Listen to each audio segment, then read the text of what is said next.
नमस्कार मित्रांनो. मी आज ठाकुर्ली परिसरात रेल्वे कॉलनी म्हणजे बावनचाळ या परिसरात उभा आहे आणि बरेच दिवसापासून माझ्या नजरेत आलं, बरेच नागरिकांच्या नजरेत आलं असेल की ही मागची तुम्ही जी वस्ती बघताय.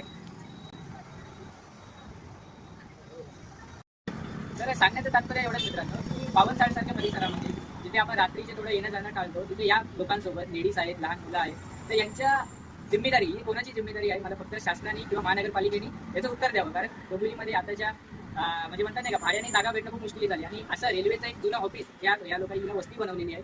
हे लोक इथे फ्री ऑफ कॉस्ट राहते आणि इथं कुठल्याही प्रकारे शासनाची याच्यावर टाटाबिटीने काही कारवाई करत नाहीये.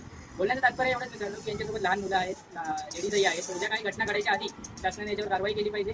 आणि सांग आणि यांच्यासोबत जेंट्स पण राहतात. आता उद्या इकडे काळोख असतो, येण्या जाणाऱ्या लोकांना जर काही दुखापत झाली किंवा काही झालं त्याची दखल कोण घेणार, हे शासनाने लवकर याच्यावर निर्णय घ्यावा आणि लवकरात लवकर या लोकांवर योग्य ती कारवाई करावी. आणि बस एवढंच सांगण्याचं.